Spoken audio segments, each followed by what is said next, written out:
అడిగిన సమయంలో తను అలవో గగనను మోయాలి. సొగసుని పొగడమే తన కలవాటైపోవాలి.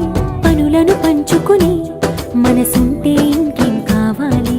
అలకని తెలుసుకుని అందంగా బతిమాలి.